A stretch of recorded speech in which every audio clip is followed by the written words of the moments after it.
Kolkata police এবং West Bengal পুলিশের জন্য রিজনিং কিন্তু খুবই গুরুত্বপূর্ণ। এখানে রিজনিং আর অঙ্ক যে ঠিকঠাক করে সমাধান করতে পারবে তার কিন্তু মেরিট লিস্টের নাম অবধারিত থাকবেই। যে যে পরীক্ষার্থী রিজনিং এবং অঙ্ক সমাধান করতে পারবে একদম ঠিকঠাক, অর্থাৎ কমপ্লিটলি রিজনিং এবং কমপ্লিটলি অঙ্ক যে সমাধান করতে পারবে, মেরিট লিস্টের নাম তার কিন্তু আগে চলে আসবে। আপনারা যারা ওয়েস্ট বেঙ্গল পুলিশ এবং কলকাতা পুলিশ পরীক্ষা দিচ্ছেন তাদের জন্য কিন্তু আমি বারবার এই কথাটা আপনাদের বলে রাখি। সেজন্য আর এডুকেশন স্কুলের পক্ষ থেকে নিয়মিত অঙ্ক এবং রিজনিং ক্লাস কিন্তু আপনাদের দেওয়া হয়। তো আজকের ক্লাসে আমরা রিজনিংটা সমাধান করব খুব সহজে। অ্যাকচুয়াল রিজনিং কী জিনিস? অ্যাকচুয়াল রিজনিং হচ্ছে, রিজনিং মানে আপনার সিক্স সেন্সের জোর কতটা, আপনার সিক্স সেন্সের জোর কতটা এটাই কিন্তু দেখে। আপনার যত সিক্স সেন্স ভালো হবে রিজনিং আপনার তত ভালো হবে। আপনি শুধু টার্গেট রাখবেন একটাই, আপনার রিজনিং দেখেই আপনাকে ঠিক করতে হবে এক্সামিনার তথা প্রশ্নকর্তা কীভাবে প্রশ্নটা করেছেন, প্রশ্নকর্তা কীভাবে প্রশ্নটা করেছে, আপনার সিক্স সেন্সের জোর দিয়ে সেটাকে ধরতে হবে। তবেই কিন্তু আপনার সিক্স সেন্সটা ঠিকঠাক কাজ করবে। সিক্স সেন্স যার যত ভালো তার রিজনিং তত ভালো সমাধান হবে। তো অঙ্ক এবং রিজনিংয়ে যদি আপনি ফুলফিল নাম্বার পান তাহলে মেরিট লিস্টে আপনার নাম আটকাতে পারবে না। তো চলে আসুন, আজকে রিজনিং আমরা করব। আজকে রিজনিংয়ের যে প্র্যাকটিস সেট এতে কিন্তু 40টা রিজনিং আছে। এই রিজনিং প্র্যাকটিস সেট থেকে আমরা 40টা রিজনিং কমপ্লিট করব।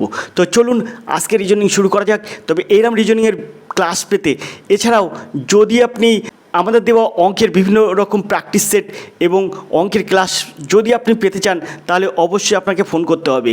এছাড়া আপনি যদি ওয়েস্ট বেঙ্গল পুলিশ এবং কলকাতা পুলিশে এক চান্সে একবারেই আপনি কিভাবে পাস করবেন এর বিভিন্ন রকম টিপস ট্রিক্স যদি আপনি চান তাহলে আপনি ফোন করবেন এই নাম্বারে। ফোন নাম্বার হচ্ছে 8539 82 506। এই নাম্বারে আপনি ফোন করবেন রাত 10টা থেকে 11টা এর মধ্যে আপনি ফোন করবেন, রাত 10টা থেকে 11টার মধ্যে আপনি ফোন করবেন, তাহলেই সরাসরি আপনার সঙ্গে কথা হবে। এছাড়াও যদি আপনি হোয়াটসঅ্যাপ করতে চান তাহলে দিনের যে কোনো সময় আপনি হোয়াটসঅ্যাপ করতে পারেন, ভয় করবেন না বন্ধু। আপনি সরাসরি ডায়াল করুন এই নাম্বারে, ডায়াল করার পরে আপনার রিসিভ হবে এবং রিসিভের পরে আপনার সঙ্গে কথা হবে। তো চলুন আজকে রিজনিং শুরু করা যাক। প্রথম একের দাগের প্রশ্ন আছে, দেখুন এখানে বলছে নিচের কোনটি বাকিগুলো থেকে আলাদা বাছুন। অর্থাৎ একের দাগে যেটা আছে প্রশ্ন, এ অপশানে আছে পেন, মার্কার, আর আছে পেন্সিল, আর আছে ঝর্ণা পেন। তো এখানে আপনার কি হবে, এর মধ্যে দেখুন এর মধ্যে কোনটি আলাদা রকম সব জিনিস দিয়ে লেখা যায়। তো দেখুন এখানে পেন, মার্কার এবং ঝর্ণা পেন এগুলো কিন্তু তরল পদার্থের সঙ্গে সম্পর্কিত, অর্থাৎ মানে তরল কালি হতে পারে, কিন্তু একমাত্র পেন্সিল, এই যে পেন্সিল আছে এই পেন্সিলটা কিন্তু এটা ভিন্ন। এগুলো সব জলের সাথে সম্পর্কিত, আর এটা পেন্সিলটা কিন্তু ভিন্ন, অর্থাৎ সিদ্ধাগ হবে এর সঠিক উত্তর। আশা করি আপনারা বুঝতে পেরেছেন। আমরা চলে যাব দুয়ের দাগের প্রশ্নে। দুয়ের দাগের প্রশ্ন আছে ভাগ্নি, ভাগনা, ছেলে, ভাই। তো দেখুন এর মধ্যে কোনটি আপনার আলাদা। এই ভাগ্নি এই কথাটার অর্থ হচ্ছে মেয়েদেরকে কিন্তু ভাগ্নি বলা হয়। অর্থাৎ কারোর যদি কারোর বোনের মেয়ে থাকতে পারে, কারোর দিদির মেয়ে থাকতে পারে। তো দিদি বা বোনের মেয়েরা যদি দিদি বা বোনের ভাইকে মামা বলে ডাকে, তাহলে মামা কিন্তু কাউকে যদি চেনায় তাহলে বলবে ও আমার ভাগ্নি। তো এই ভাগ্নি এই কথাটা মেয়েদের ক্ষেত্রে বোঝায়, আর ছেলে হলে হয় ভাগনা। তো দেখুন এখানে আছে ভাগনা, ছেলে, ভাই, অর্থাৎ এইখান থেকে এই পর্যন্ত কিন্তু ছেলেদের মধ্যে সম্পর্ক। আশা করি আপনারা বুঝতে পেরেছেন। মনে হবে যে এই রিজনিংগুলো সহজ, কিন্তু আদৌ না, রিজনিংগুলো ভাই আপনার অত সহজ নয়। আমি করে দিচ্ছি, আপনি হয়তো পরে বলবেন যে এটা সহজ, কিন্তু আসুন দেখি আমরা আপনার এই রিজনিং কিন্তু আপনার পরীক্ষায় পড়বে, তখন আপনারা কিন্তু ভুলভাল করে চলে আসবেন, আর তার জন্যই কিন্তু আপনি মেরিট লিস্টে নাম তুলতে পারেন না। তো এরকম ভুলভাল না করতে পারেন তার জন্য চাই প্র্যাকটিস, আর সরাসরি আর এডুকেশন স্কুল আপনাকে করাচ্ছে প্র্যাকটিস। তো চলুন সরাসরি তো চলুন চলে যাই আমরা পরের প্রশ্নে। পরের প্রশ্ন কি আছে দেখব, 3 দাগের প্রশ্ন। এখানে দেখুন নেপচুন, ইউরেনাস, ঈগল আর বৃহস্পতি। তো এর মধ্যে আপনার কোনটি সঠিক হবে, মানে আপনার এর মধ্যে ভিন্ন, অর্থাৎ এখানে দেখেছেন 1 থেকে 10 পর্যন্ত নিচের কোনটি বাকিগুলোর থেকে আলাদা বাছুন, অর্থাৎ ভিন্ন আছে কোনটি। এখানে নেপচুন, ইউরেনাস আর বৃহস্পতি এগুলো সব কিন্তু গ্রহ। আমাদের 9টি গ্রহ, এই 9টি গ্রহের মধ্যে কিন্তু এগুলো এই নেপচুন, ইউরেনাস এবং বৃহস্পতি একটা গ্রহ। তার মধ্যে ঈগল কিন্তু কোনো গ্রহ পর্যায়ে পড়ে না। ঈগল কি হয়, ঈগল একটা পাখির নাম বোঝায়, অর্থাৎ সিদ্ধাগ হবে কিন্তু এর সঠিক উত্তর। আশা করি আপনারা বুঝতে পেরেছেন। আমরা চলে যাব পরের প্রশ্নে। পরের প্রশ্ন দেখব কি আছে, 4 দাগের প্রশ্ন আছে দেখুন, ডি সমান 81, এমসি সমান 215, এলডি সমান 256, ইজি সমান 144। তো আমরা এই প্রশ্নটা সমাধান করব কি করে। আপনি হয়তো ভাবছেন প্রশ্নগুলো ইজি, হ্যাঁ আপনি হয়তো ভাবছেন প্রশ্নগুলো ইজি, কিন্তু প্রশ্নগুলো কিন্তু ইজি নয়। এখানে যে ডিই সমান 81 আছে, আপনি কোনোভাবেই খুঁজে পাবেন না ডি সমান 81 কীভাবে হলো। তো এখানে আপনাকে সেটাই আমরা দেখাবো, ডি সমান কীভাবে 81 হলো। তো চলুন চলে যাই ডির মানটা বার করি। তো A B C D, D মানে কত 4, ডির মান হচ্ছে 4, আর হচ্ছে ইর মান হচ্ছে 5। তো 4 আর 5 যদি আমরা যোগ করি তাহলে হয়ে যায় 9, আর 9-এর স্কোয়ার করলে হয়ে যায় 81। ঠিক এম এবং সি, বির অপশান আছে যে এম সি, এটা সমান আছে 215। তাহলে এম এর মান কত, এম এর মান আছে আপনার 13। তারপরে সির মান কত, এ বি সি অর্থাৎ 3, তাহলে 13 আর 3 কত হয় 16, কিন্তু আপনার হবে কত 16 16 256, 256 আপনার আছে কত 215, অর্থাৎ এটাই আপনার ভুল হবে। আর এলডি এবং ইজি এগুলো সব আপনার মান বসিয়ে যোগ করে তাকে স্কোয়ার করবেন, দেখবেন সব কিন্তু ঠিক হয়ে যাবে। শুধু একমাত্র ঠিক হচ্ছে না বিদ্যাগ, তাই এখানে আপনার বিদ্যাগ হবে এর সঠিক উত্তর। 256 এর সঠিক উত্তর হবে, কিন্তু আছে 215। আশা করি আপনারা বুঝতে পেরেছেন। আমরা চলে যাবো পরের প্রশ্নে। পরের প্রশ্ন দেখব কি আছে, তার জন্য প্রশ্নটা আমরা একটু উপরের দিকে তুলব। তো আমরা সরাসরি চলে যাবো 5 দাগের প্রশ্নে। 5 দাগের প্রশ্নটা কি আছে দেখব, এমপিওএন, এখানে আছে ডিজিইএফ, এখানে আছে এনওপিকিউ আর এসভিডাব্লিউটি। তো এখানে আমরা কিভাবে এটাকে সহজেই সমাধান করব, এখানে কেমন ধরনের প্রশ্ন আমরা সমাধান করতে পারি দেখুন। এখানে দেখুন এম এর পরে এন হয়, ও হয় পি। তো এখানে এম এন ও পি, এখানে দেখতে পাচ্ছেন এম, তারপরে এন, তারপরে ও, তারপরে পি। ঠিক এইভাবেতে ডির পরে ইর পরে এফ, তারপরে জি। তারপরে দেখুন এখানে এনের পরে ও, তারপরে দেখুন পি কিউ, এনওপিকিউ, বুঝতে পাচ্ছেন। তারপরে আপনি দেখুন এসের পরে কিন্তু আপনার আছে টির পরে কি হবে, STUV হতে হবে, কিন্তু আছে এখানে কি WV, অর্থাৎ এই দিদাগটা কিন্তু আপনার এখানে ভুল আছে। আশা করি আপনারা বুঝতে পেরেছেন, আপনাদের বুঝতে কোনো অসুবিধা হলো না। এখানে কিন্তু দিদাগটা ভুল হচ্ছে, তাই আপনার বলতে হবে যে বিকল্প কোনটি সঠিক নয়, এটা হচ্ছে দিদাগ হবে সঠিক উত্তর। এখানে কিন্তু এটাই বিকল্প আছে, আর এগুলো কিন্তু একই রকম আছে। আশা করি আপনারা বুঝতে পেরেছেন। এত সময় প্রশ্ন দেখে আপনাকে মনে হচ্ছে যে এত সময় ধরে যে প্রশ্নগুলো আমি সমাধান করছি দেখে আপনার মনেই হতে পারে যে সহজ, খুবই সহজ রিজনিং, খুবই সহজ, এগুলো আমি পারতাম, সবার কিন্তু মনে হয়। আর আমি যখন অঙ্ক বা রিজনিং করে দেওয়ার পরে আপনাদের কিন্তু মনে আসে যে হ্যাঁ এ তো সহজ, আমি পারতাম। কিন্তু আপনি এরকম রিজনিং থাকবে আপনি পারবেন না বন্ধু, পারবেন না। আচ্ছা ঠিক আছে, আপনি যখন বলছেন হ্যাঁ পারবো, তাহলে আপনি 6 দাগটা করবেন। 6 দাগটা আপনাদের জন্য রাখলাম। 6 দাগটা আপনি কমেন্ট করে আমাকে অবশ্যই জানাবেন এর সঠিক উত্তর কী হবে, তবেই বন্ধু বুঝবো যে আপনি পারেন। তো রিজনিং যার যত বেশি ভালো হবে আর অঙ্ক যার যত ভালো হবে তত তাড়াতাড়ি সে কিন্তু চাকরির দোরগোড়ায় পৌঁছে যাবে। আশা করি আপনাদের বুঝতে কোনো অসুবিধা হচ্ছে না।